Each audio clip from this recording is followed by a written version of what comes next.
छत्तीसगढ़ के धमतरी जिले में गर्मी शुरू होते ही जल संकट गहराने लगा है।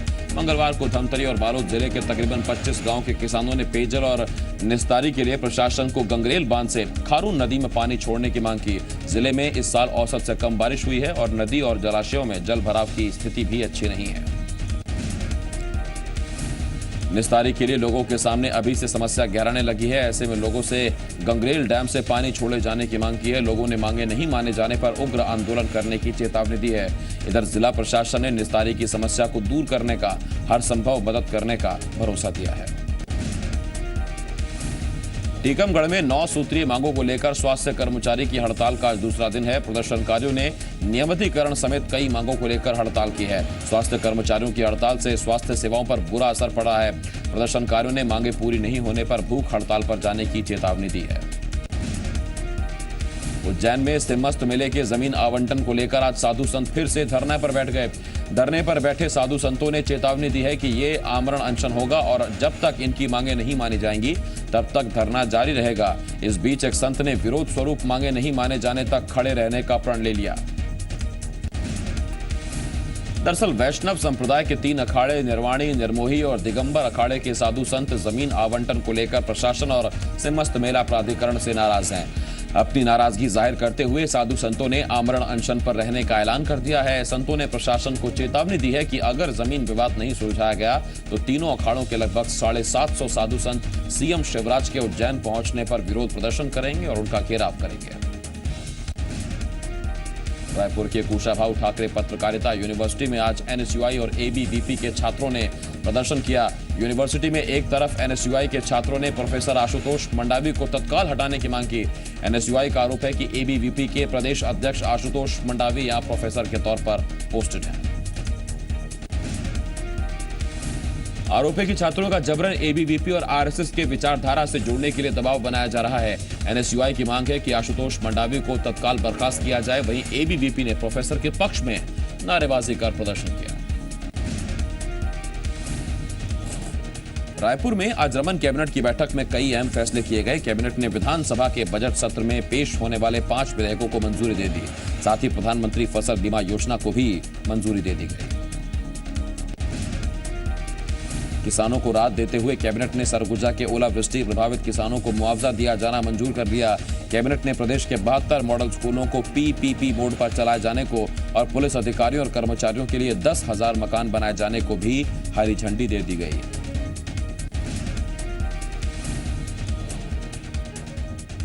राज्यपाल बलराम दास टंडन के अभिभाषण के साथ ही आज से छत्तीसगढ़ विधानसभा के बजट सत्र की शुरुआत हो गई है। राज्यपाल के अभिभाषण के बाद विधानसभा की कार्यवाही कल तक के लिए स्थगित कर दी गई है। राज्यपाल ने अपने अभिभाषण में छत्तीसगढ़ में सूखे की मार का खास तौर से जिक्र किया है। अभिभाषण में राज्यपाल ने कहा कि सूखे के चलते पिछला साल काफी चुनौतीपूर्ण रहा।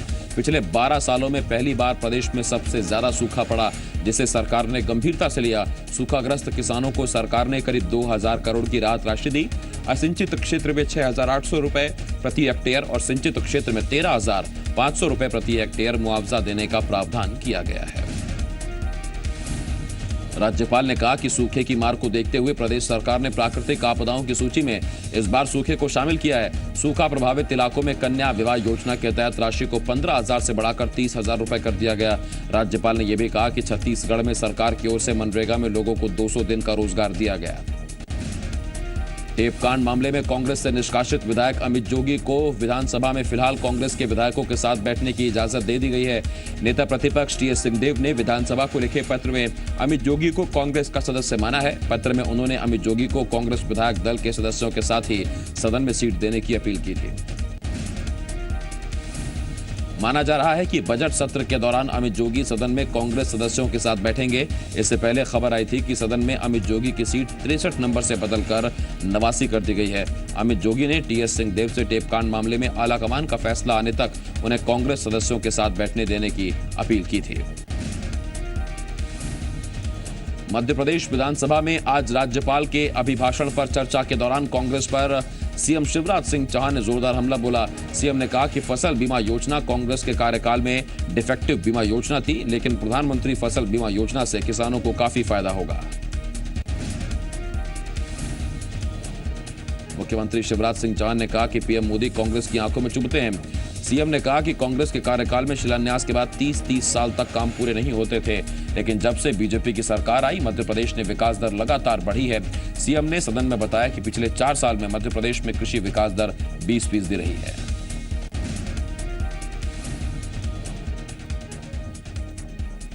मध्य प्रदेश विधानसभा में राज्यपाल के अभिभाषण पर चर्चा के दौरान मुख्यमंत्री शिवराज सिंह चौहान ने गिरते भूजल को लेकर चिंता जाहिर की। सीएम ने कहा कि भूजल का गिरता स्तर काफी गंभीर मसला है। इसी को देखते हुए कई इलाकों में अब बिजली कटौती की मांग उठ रही है ताकि भूजल को बचाया जा सके।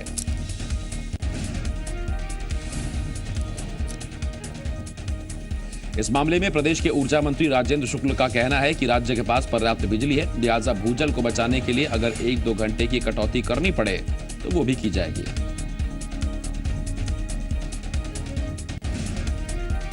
भोपाल में आज शिवराज सिंह चौहान बीजेपी विधायकों के साथ अहम बैठक करेंगे। शाम 7:30 बजे सीएम हाउस पर चाय के साथ कई अहम मुद्दों पर चर्चा होगी। इसके बाद मंत्रियों के साथ अलग से बैठक करेंगे मुख्यमंत्री।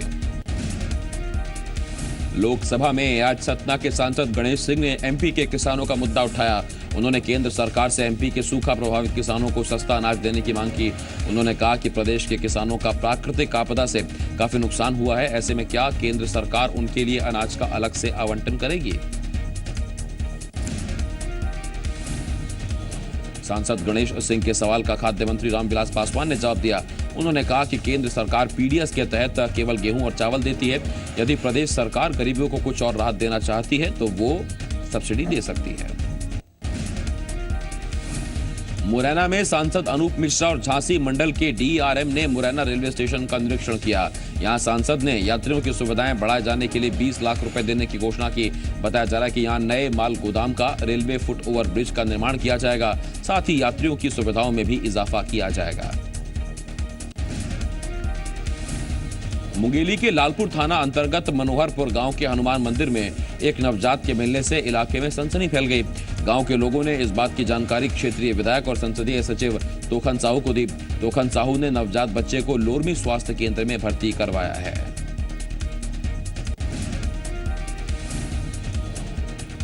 जहां बच्चे की खराब स्थिति के कारण उसे बिलासपुर सिम्स रेफर कर दिया गया। मंगलवार के दिन हनुमान मंदिर में मिलने के कारण नवजात बच्चे का नाम बजरंगी रखा गया है। फिलहाल पुलिस पूरे मामले की जांच में जुट गई है। राजनांदगांव के डोंगरगढ़ में रोपवे हादसे में घायल 75 साल की बुजुर्ग महिला इंदुमती मिश्रा ने इलाज के दौरान दम तोड़ दिया। गंभीर रूप से घायल महिला का इलाज राजनांदगांव जिला अस्पताल में चल रहा था। आपको बता दें कि कल रोपवे की ट्रॉली टूटने से 4 लोग घायल हो गए थे। सभी लोग रोपवे के जरिए डोंगरगढ़ स्थित मां बमलेश्वरी मंदिर में दर्शन के लिए जा रहे थे, तभी ट्रॉली टूटकर पहाड़ी के पत्थरों से जा टकराई, जिससे 4 लोग घायल हो गए थे। इंदुमती मिश्रा अपने पति के साथ भुवनेश्वर से मां बमलेश्वर देवी के दर्शन करने के लिए रविवार को यहां पहुंचे थे। छत्तीसगढ़ के सुकमा जिले से सटे तेलंगाना सीमा पर नक्सलियों और सुरक्षा बलों के बीच मुठभेड़ हुई। मुठभेड़ में ग्रे हाउंड फोर्स ने 8 नक्सल कमांडरों को ढेर कर दिया।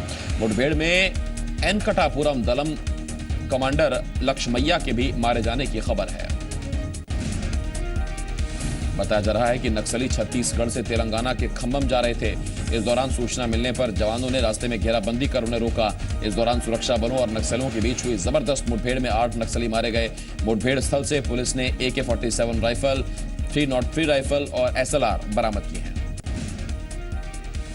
एनकाउंटर के बाद मारे गए नक्सलियों के शवों को हेलीकॉप्टर से तेलंगाना के भद्राचलम ले जाया गया। छत्तीसगढ़ के मुख्यमंत्री रमन सिंह ने जवानों को सफल ऑपरेशन चलाने के लिए बधाई दी है। भोपाल में विधानसभा के सामने बेकाबू बस ने युवक को टक्कर मार दी। हादसे में युवक बुरी तरह जख्मी हो गया, जिसका इलाज के दौरान मौत हो गई। आपको बता दें कि जिस वक्त यह हादसा हुआ उस वक्त रोड से कई वीआईपी गाड़ियां गुजरी, लेकिन किसी भी वीआईपी ने गाड़ी रोककर उस घायल शख्स को मदद करने की कोशिश नहीं की। खंडवा में अमरावती रोड पर आज सुबह सड़क हादसा हो गया। इस हादसे में 3 लोगों की मौत हो गई। दरअसल तेलिया बाबा मोड़ पर सफारी गाड़ी पलट गई। सभी लोग वर्धा से लौट रहे थे। तीनों मृतक धार जिले के ही रहने वाले बताए जा रहे हैं। सीहोर के शाहगंज में एक तेज रफ्तार वाहन की टक्कर से युवक की मौके पर ही मौत हो गई।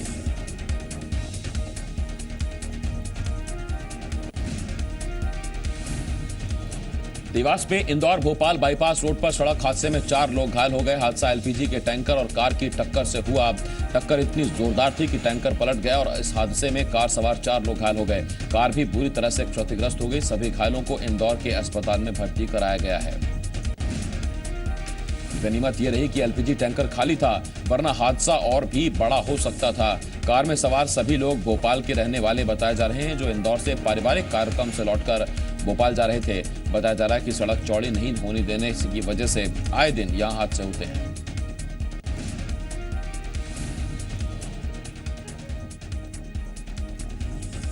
उज्जैन में तेल टैंकर में हुए दोहरे हत्याकांड का खुलासा करते हुए पुलिस ने 5 आरोपियों को गिरफ्तार किया है। दरअसल 21 फरवरी को महाकाल थाना क्षेत्र के मंगरोला गांव के पास इंदौर के मंगोलिया से आ रहे पेट्रोल टैंकर से शव मिले थे, जिनकी पहचान ड्राइवर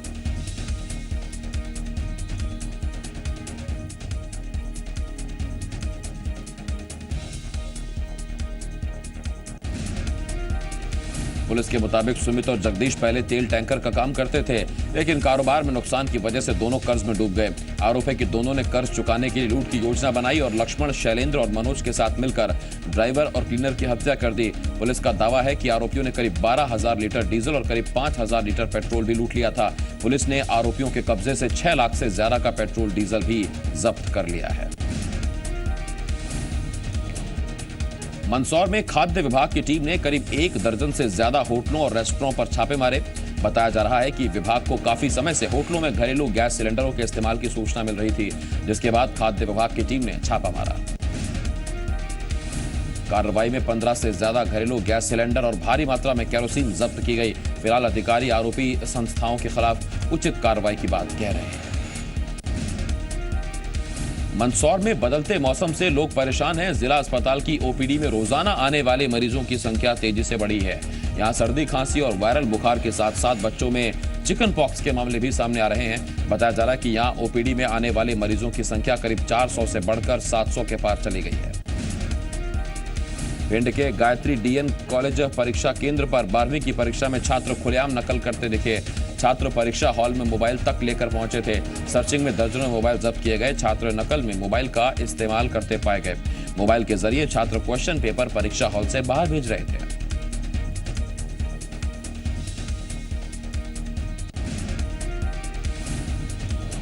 भिंड के गायत्री डीएन कॉलेज परीक्षा केंद्र पर खुलेआम नकल मामले में नया गांव केंद्राध्यक्ष रामेंद्र सिंह और पर्यवेक्षक किशनपाल सिंह को निलंबित कर दिया गया है। सही तरीके से सर्चिंग नहीं करने की वजह से इन दोनों को निलंबित किया गया। साथ ही स्कूल के क्लर्क प्रदीप भटेले पर एफआईआर दर्ज करने का आदेश दिया गया है। दरअसल भिंड के स्कूल में छात्र परीक्षा हॉल में मोबाइल तक लेकर पहुंचे थे। सर्चिंग में दर्जनों मोबाइल जब्त किए गए। छात्र मोबाइल से नकल करते पाए गए थे।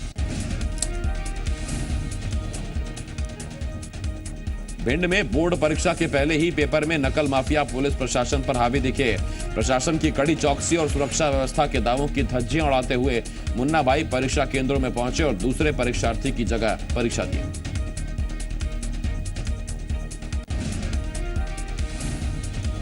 भिंड के बरोही थाना क्षेत्र के डगरोलिया महाविद्यालय परीक्षा केंद्र पर ऐसे ही एक मुन्ना भाई को गिरफ्तार किया गया। हालांकि आरोपी खुद को बेकसूर बता रही है। उसकी दलील है कि मुन्ना भाई की स्कूल संचालक की गलती की वजह से उसके प्रवेश पत्र पर किसी लड़की का फोटो लग गया है।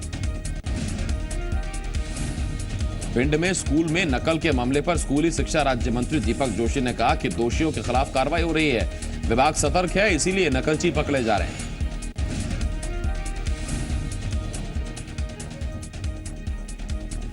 जांजगीर चांपा में 12वीं की परीक्षा के दौरान नकल करने के आरोप में 2 छात्रों को पकड़ा गया। पामगढ़ विकासखंड के राहौत स्कूल में उड़न दस्ते ने केमिस्ट्री की परीक्षा के दौरान नकल करते हुए छात्रों को पकड़ा।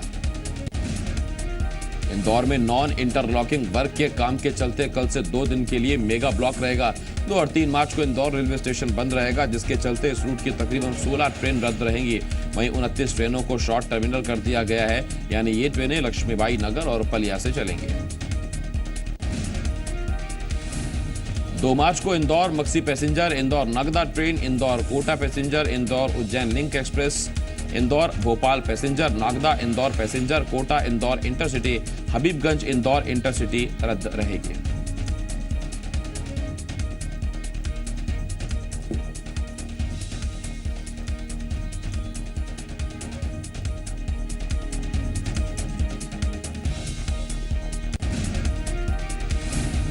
Gwalior Indore express, Ratlam Indore passenger, Avantika express, Jabalpur Indore express, Narmada express, Indore Ratlam express, Rewa Indore express, Jodhpur Indore express, Chhindwara Indore passenger, Panchvalley express ट्रेनें लक्ष्मीबाई नगर या पलिया से ही चलेंगी। ये सभी गाड़ियां 2 मार्च को शॉर्ट टर्मिनल पर रहेंगी। रिश्वत लेने का दोषी पाए जाने पर जबलपुर जिला कोर्ट ने खनिज अधिकारी और उसके ड्राइवर को सजा सुनाई है। खनिज अधिकारी राजकुमार को 4 साल और उसके ड्राइवर को 3 साल कैद की सजा दी गई है।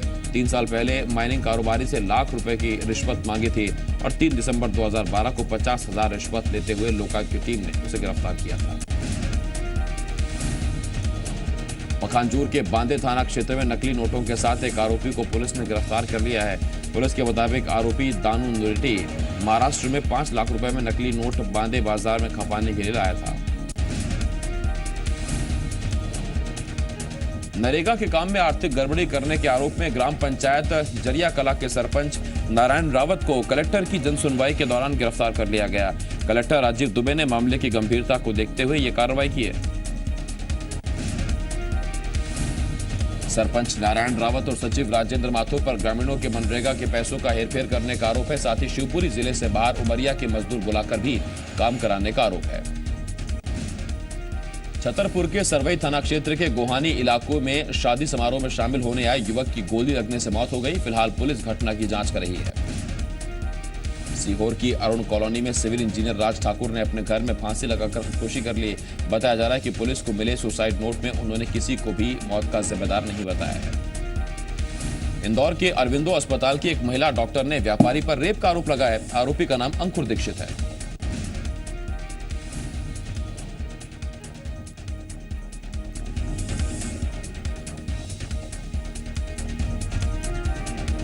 आरोपी उत्तर प्रदेश के कन्नौज का रहने वाला बताया जा रहा है। महिला डॉक्टर का आरोप है कि शादी का झांसा देकर अंकुर दीक्षित ने उसका शारीरिक शोषण किया। भिंड के 48 संविदा स्वास्थ्य कर्मियों ने भगवान के दर पर गुहार लगाई। दरअसल जिले के 400 से ज्यादा संविदा सुरक्षा कर्मी सोमवार से हड़ताल पर हैं। संविदा स्वास्थ्य कर्मी नियमितीकरण समेत 9 सूत्रीय मांगों को लेकर हड़ताल पर हैं। संविदा स्वास्थ्य कर्मी सोमवार से ही हड़ताल पर हैं, जिससे स्वास्थ्य सेवाएं प्रभावित हो रही हैं। स्थायी नौकरी की मांग को लेकर मध्य प्रदेश के NRHM संविदा स्वास्थ्य कर्मचारियों ने राजगढ़ जिले में हड़ताल की। तीर लगने की वजह से बच्चे की आंख की रोशनी चली गई है। गांव में विवाद के दौरान बच्चे की आंख में तीर लग गया था। इंदौर के MY अस्पताल में 17 घंटे के ऑपरेशन के बाद आखिरकार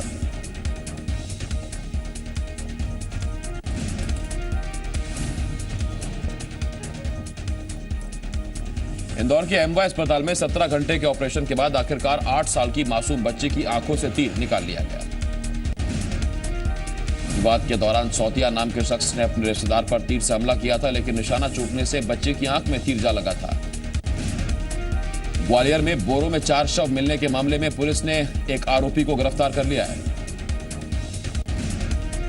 मृतकों की पहचान रिंकी गोस्वामी, उनकी बेटियों मानवी, चेतना और मां ईश्वरी देवी गोस्वामी के रूप में हुई है।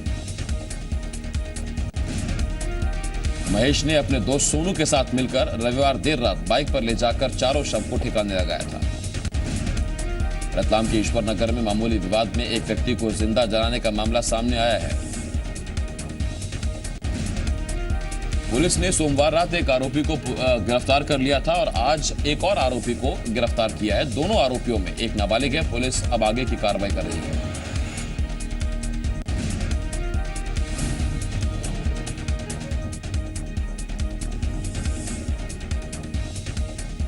कोरबा में इनकम टैक्स रिटर्न नहीं भरने पर 476 व्यापारियों का रजिस्ट्रेशन रद्द कर दिया गया है। बताया जा रहा है कि अंतिम नोटिस मिलने के बाद भी व्यापारियों ने रिटर्न नहीं भरा था।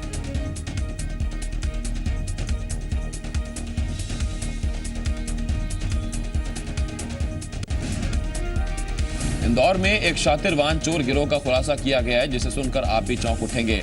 आरोपी दिन में आइसक्रीम का ठेला लगाता है और रात में शहर के अलग अलग इलाकों में गाड़ियों की चोरी करता था। पुलिस के मुताबिक सभी आदतन अपराधी हैं। पिछले कुछ समय से पुलिस को गुमराह करने के लिए वो इस तरह के काम कर रहे थे। जबलपुर में खनिज अधिकारी और उसके ड्राइवर को रिश्वतखोरी के आरोप में सजा सुनाई गई है। छतरपुर में खाना बनाते समय हुए हादसे में जलकर महिला की मौत हो गई। घटना लव कुशनगर थाना क्षेत्र की है। सीधी जिले के जिला अस्पताल में डायलिसिस की सुविधा अब शुरू हो गई है। फिलहाल सीधे जिला अस्पताल में डायलिसिस सुविधा शुरू हो गई है। अब तक सीधी जिले की किडनी के मरीजों को इलाज के लिए सतना, रीवा और जबलपुर या बनारस जाना पड़ता था। मध्य प्रदेश विधानसभा में राज्यपाल के अभिभाषण पर चर्चा के दौरान मुख्यमंत्री शिवराज सिंह चौहान ने विधायक निधि बढ़ाने का ऐलान किया है।